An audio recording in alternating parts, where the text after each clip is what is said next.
पोथी पड़ी पड़ी जग मुआ, पंडित भया न कोय। ढाई आखर प्रेम का, पढ़े सो पंडित होए। इसी तरह से माला फेरत जग मुआ, फिरा न मन का फेर।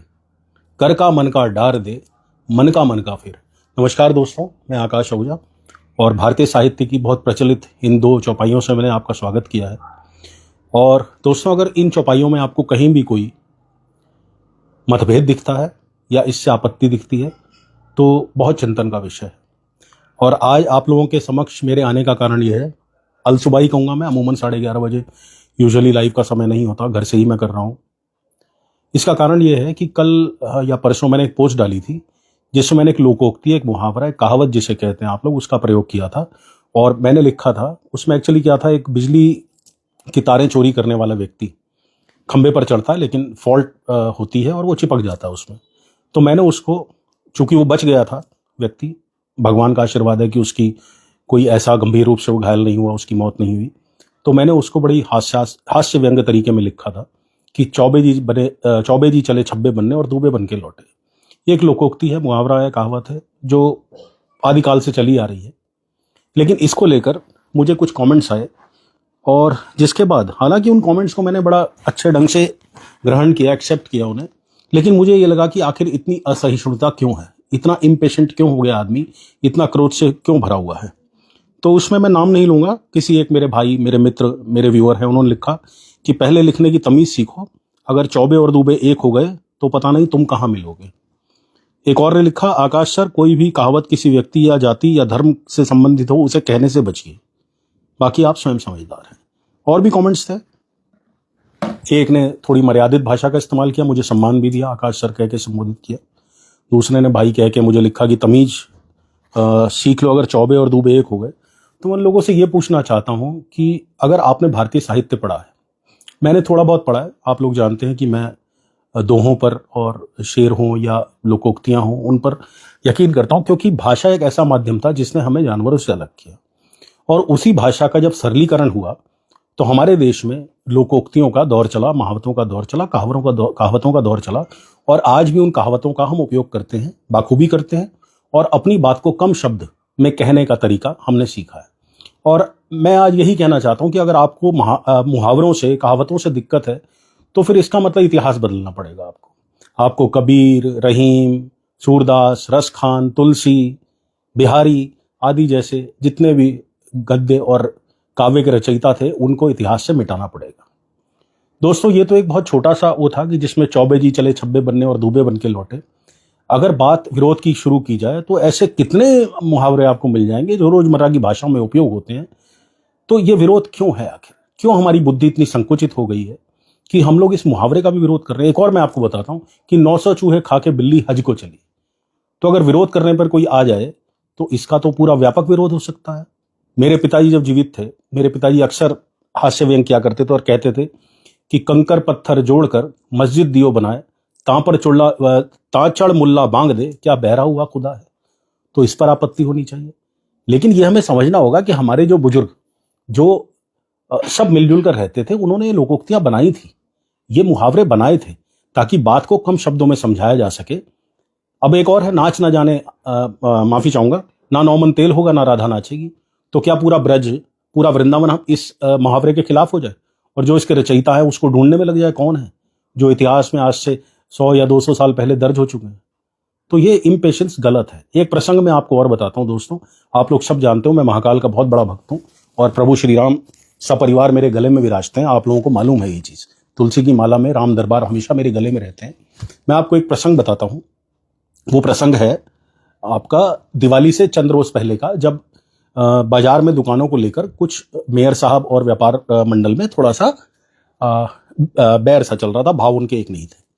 तो मैं भी वो कवरेज करने गया था। तो वहां पर मैंने देखा कि जो बाटा चौक के सामने एक लोहे का गेट बना हुआ है, लगभग 25 फुट ऊंचा गेट है वो दोस्तों। और वहां पर नीचे हम लोग खड़े थे, काफी लोग। तो उसमें से एक जवान लड़का था, लगभग 20-25 साल उम्र का। उसने तुरंत ऊपर काम कर रहे एक मजदूर को रोका और कहा, अरे अपने पैर बचा, तेरे पैर भगवान राम की तरफ जा रहे हैं। एक्चुअली क्या था, उस गेट के कोने में भगवान राम जी का दरबार लगा था, दिवाली की रौनक और शोभा और सौंदर्य बढ़ाने के लिए। तो वो लगभग उससे 3 फीट की दूरी पर था वो लड़का जो कार्य कर रहा था ऊपर। तो मुझे वो बुरा लगा। मैंने तुरंत उसे टोका वहां पर, उस युवा को। मैंने कहा कि आपको ये नहीं दिख रहा कि वो 25 फीट ऊपर अपनी जान हथेली पर लेकर काम कर रहा है, इसी दिवाली के, इसी प्रभु राम के आगमन के लिए वो सजावट कर रहा है, और आप उसको नीचे से एकदम डिस्टर्ब कर रहे हैं, जबकि अभी प्रभु राम का दरबार जो है वहां से 3 फीट उसके पैरों से दूर है लगभग। तो अगर वो गिर गया तो क्या होगा? तो आप भाव नहीं देखते, आप सिर्फ रोष प्रकट करना जानते हैं, क्षोभ प्रकट करना जानते हैं, क्योंकि मुझे लगता है कि दूसरों को उपदेश देना सबसे आसान काम है। पर उपदेश कुशल बहु तेरे, जे आचरही ता नर ना घनेरे। पर उपदेश कुशल बहु तेरे, जे आचरही ते नर ना घनेरे। अगर इंसान उपदेश देने वाला उन उपदेशों को अपने जीवन में उतार दे तो किसी को उपदेश देने की जरूरत नहीं रहेगी। तो मुझे थोड़ा सा बुरा भी लगा। मुझे ये लगा कि हमारी जनरेशन किस तरफ जा रही है, कि अगर हम उन महान काव्य रचनाकारों, गद्य रचनाकारों, पद्य रचनाकारों के लिखे हुए मुहावरों पर भी हम विरोध दर्ज करा सकते हैं। अब जैसे एक है, राम नाम जपना पराया माल अपना। तो ये क्या है? ये कम शब्दों में कही कही बात है कि एक तरफ तो भगवान का नाम कोई जपता है, लेकिन दूसरी तरफ वो चोरी चकारी या ठगी करने का प्रयास करता है। तो इसमें अब राम नाम बदनाम हो जाएगा। तो ऐसे कितनी, अब एक मूवी आई थी बिल्लू बार्बर, वो पूरे देश में विरोध हुआ साहब कि बार्बर शब्द, नाई शब्द का प्रयोग नहीं होगा। नाई क्या है? एक पेशा है। अगर हम नाई शब्द का प्रयोग नहीं करेंगे तो हज्जाम कहेंगे, लेकिन उसमें विरोध है लोगों को। उसी तरीके से एक कहावत चलती आ रही, धोबी का कुत्ता ना घर का ना घाट का, जबकि आप लोगों को नहीं मालूम वो एक्चुअली धोबी का कुत्ता है, धोबी का कुत्ता नहीं है। वो उसको क्या बना दिया, धोबी का कुत्ता ना घर का ना घाट का, जबकि एक्चुअली क्या है, धोबी का कुत्ता। कुत्ता वो होता है जिससे, जैसे हम सोटा कहते हैं, पंजाबी परिवार हम सोटा कहते हैं, जिससे कपड़े धोए जाते हैं। तो धोबी अपना जब काम करते थे घाट पर, तो वो अपना रास्ते में कहीं छुपा के आते। कुत्ता पुराना एक जमाने से एक रीत चली आती थी, तो वो ना घर ले जाते थे ना घाट पर रखते थे उसको। तो ये कहा जाता है धोबी का कुत्ता। तो क्या इस पे धोबी लोग आपत्ति दर्ज करा दे कि साहब हमारी आपत्ति है? और मैंने कुछ जो मुझे याद है वो तो अलग है, कुछ मैंने और भी नोट किए हैं। अल्लाह मियाँ से दुआ और जेब में दगा, पैसा मंदिर में डालो, मन में पाप पालो, काबा जाए चोर तो भी चोर ही रहे, मस्जिद के आगे झूठा, मंदिर के आगे चोर, हाथ में माला मन में मैला। तो दोस्तों, ऐसी कितनी कहावतें हैं जो धर्म को, किसी व्यक्ति विशेष को इंगित करती हैं। तो हम किस किस से असहिष्णुता, अपना विरोध दर्ज कराते रहेंगे। तो मैं तो देखिए इसी हिंदी साहित्य को, इसी भारतीय साहित्य को पढ़कर पला बड़ा हूं, आज भी पढ़ता हूं। और जब मेरे पिताजी जीवित थे मुझे वो स्वयं सुनाते थे। मेरे पिताजी जैसा ज्ञानी विद्वान आदमी मैंने जीवन में नहीं देखा, और मुझे फक्र है कि मैं ऐसे पिता की संतान हूं, और जिन्हें चारों वेद पढ़े हुए थे और काफी हद तक कंठस्थ भी थे। ऐसे थे मेरे पिता। जो आज मैं ऋग्वेद, यजुर्वेद, मार्कंडेय पुराण वगैरह की आप सबके सामने बात करता हूं, तो मेरे बचपन से ही निहित था वो मेरे अंदर, मुझे दिया गया वो गुण। मैं प्रकृति की बात करता हूं, मैं भगवान की बात करता हूं, वो सब मेरे स्वर्गीय पिताजी द्वारा मुझे दिया गया। और आज अगर हम इनको हटाने लग जाए तो क्या क्या हटाओगे आप तुलसीदास जी को धूल दूसरित कर दोगे, सूरदास जी को धूल दूसरित कर दोगे, कबीर दास, रहीम, बिहारी, रसखान, ऐसे महान रचयिता, फणीश्वरनाथ रेणु, पंचलाइट लिखने वाले, आप किस किस को, मुंशी प्रेमचंद, किस किस को आप बिसराओगे, किस किस से आप विरोध दर्ज कराओगे? तो ये सोचने का विषय है कि क्रोध इतना क्यों पनप रहा है। मैं आपको और साइंटिफिक चीज भी बताता हूं इसमें। आपको साइंटिफिक चीज यह है कि जब हमारा शरीर, हमारा मस्तिष्क प्रसन्न होता है तो एक डोपामीन नाम का पदार्थ छोड़ता है। उस डोपामीन से हमारे अंदर खुशी का संचार होता है। पहले क्या था, हम छोटे छोटे चुटकुलों से भी खुश हो जाते थे। कितने चुटकुले हमने बचपन में दूसरे लोगों पर सुना था, सहिष्णुता होती थी, बड़ा प्रेम होता था, प्रेम भाव से उसे बड़े अच्छे तरीके से लोग एक्सेप्ट करते थे, चाहे चुटकुला किसी के ऊपर क्यों ना हो। लेकिन ये असहिष्णुता बढ़ती जा रही है, और ये देश के लिए अच्छा नहीं है, ये बिल्कुल अच्छा नहीं है देश के लिए।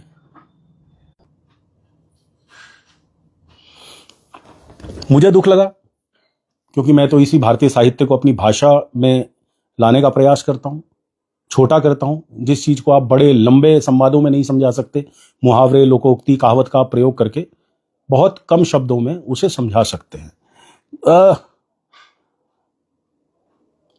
नया नया मुल्ला, अब जैसे एक दिन मैंने पहले ही बोला था कि भूखे भजन ना होए गोपाला, ले तेरी कंठी ले तेरी माला, कि इंसान को सबसे पहले अपने पेट की आग बुझानी पड़ती है, उसके बाद ही कोई काम करता है। तो क्या इसमें हम गोपाल जी यानी भगवान कृष्ण के विरोधी हो गए? और हमने किसी को कहा ये ले तेरी कंठी ये तेरी माला, तो हम क्या धर्म विरोधी हो गए? तो ये सोचना होगा, इन चीजों से बाहर निकलना चाहिए। आप लोग सहमत हैं तो मुझे बताइए, आप लोग असहमत हैं तो मुझे बताइए। मेरे मन का दर्द था, दर्द इसलिए था कि मैं चाहता हूं कि प्रेम आधारित राज्य हो। राज्य मतलब कि जहां हम लोग रहते हैं, एक सोच के लोग निवास करते हैं, जहाँ हम लोग एक ही देश की परिधि में रहते हैं, तो उस जगह प्रेम होना चाहिए। मैंने कल भी एक जगह, शायद छठ पूजा का जब मैं लाइव कर रहा था, तब भी मैंने एक दोहा बोला था तुलसीदास जी का, कि तुलसी इन संसार में भांति भांति के लोग, सबसे हंसमिल बोलिए नदी नाव संजोग। जब लकड़ी की नाव जो होती है और पानी उसका सबसे बड़ा दुश्मन लकड़ी का माना जाता है, वो लकड़ी की नाव पानी पर सैकड़ों वर्ष तैर जाती, तो हम लोग एक साथ मिलजुल कर प्यार से क्यों नहीं रह सकते? तो ये सवाल है दोस्तों। अगर आपके कमेंट्स हैं तो मैं जरूर लूंगा। शमीर सौरभ उपाध्याय भैया लिख रहे हैं, राम राज्य आ गया है, आप भी खाली भैंस के आगे बीन बजा रहे हो, ये नहीं सुधरेंगे। मोहित पंत जी ने लिखा है भैंस के आगे बीन, ये भी देखिए अब कहावत है। हो सकता है कल दुग्ध पालक गौपालक नाराज हो जाए, जो दुग्ध का उत्पादन करते हैं, वो कहे जी नहीं, भैंस के आगे क्यों बीन, बीन तो सांप के आगे बजती है। जबकि आधे से ज्यादा निपट मूर्खों को ये तक नहीं पता होगा कि सांप के कान नहीं होते, सांप बीन सुन नहीं सकता, सांप केवल बीन की मूवमेंट देखता, उस पर मूव करता है। तो साइंटिफिक चीजें हैं। ऐसा नहीं कि मैं साइंटिफिक चीजों की बात करता हूं तो मैं आध्यात्मिक नहीं हूं, मैं धार्मिक नहीं हूं, मैं बहुत बड़ा धार्मिक हूं। चैलेंज करता हूं आप में से कितने लोगों को शिव तांडव स्तोत्रम याद है। कहते हैं कि शिव को प्रसन्न करने के लिए सबसे बड़ी चीज वही है। जटा कटी धल जल प्रवाह पावितले गले विलंब विलंबिता विलंब दूं मालिका। किस किस को याद है? मेरे से आके चैलेंज कर ले। तो दोस्तों, धर्म का आवरण करना और धर्म का आचरण करना, इन दोनों चीजों में बड़ा अंतर है। और ऐसे तो विरोध कोई भी धर्म का व्यक्ति कर सकता है, कोई भी धर्म उड़ जाएगा। इंग्लिश में इतनी कहावतें भरी पड़ी हैं, पुसीज को लेकर, कैट्स को लेकर, किक द बकेट, कितनी कहावतें मैं आपको बताऊं अंग्रेजी में भी। तो मेरा आप लोगों से यही आग्रह है, अगर मैं कहीं गलत हूं तो मुझे बताइए, लेकिन मेरा मानना है कि भाषा की सरलता हमारे साहित्य में, हमारे इतिहास में, हमारे इतिहासकारों ने और हमारे जो सबसे बड़ी और लेखक थे, जो पद्य गद्य रचनाकार थे, उन्होंने हमें बताया कि बड़ी बड़ी बातों को कम शब्दों में कैसे कहा जा सकता है। उसके लिए ही मुहावरे, दूध का दूध और पानी का पानी। तो कैसे नाच न जाने आंगन टेढ़ा, अंगूर खट्टे हैं, ये किस लिए बनी है? ताकि हम लोग बड़ी लंबी बातों को छोटे शब्दों में कह सकें। लेकिन अगर उससे असहिष्णुता होगी, उससे लोग बर्दाश्त नहीं करेंगे, तो ये चिंता का विषय है कि आखिर क्यों। हाँ, मैं डोपामीन पे था, तो डोपामीन का आपको मैं बता रहा था कि हमारे छोटे छोटे चुटकुले हम सुनते थे, या कोई हास्य नाटक आते थे। सतीश शाह जी का भी देहांत हुआ है, मेरे बचपन में उनका एक नाटक आता था, ये जो है जिंदगी, उसको देख के हम हंसते रहते थे पूरा टाइम, आधा घंटा हंस हंस के बीतता था, क्योंकि हमारा शरीर में डोपामीन बहुत कम हास्य से शुरू हो जाता था। अब जो है हमें ज्यादा डोपामीन चाहिए होता है। अब कपिल शर्मा के शो में भी हमें हंसी नहीं आती, तो इसका मतलब डोपामीन का जो है, जो लेवल है उसके प्रोड्यूस होने का, वो बढ़ता चला जा रहा है। तो आखिर क्यों है कि खुशी हमें जल्दी नहीं मिलती, क्रोध हमें जल्दी आ जाता है।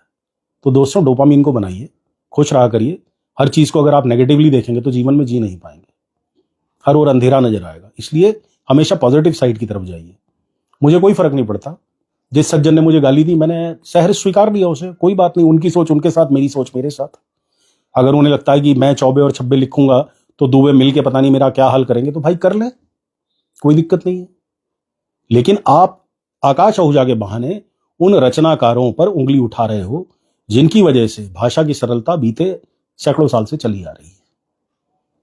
यही सूर ना होते, यही तुलसी ना होते, तो मीरा के बारे में, भगवान राम के बारे में जो इतनी बड़ी बड़ी लिखी गई हैं चीजें, क्या हमें पता लग पाती?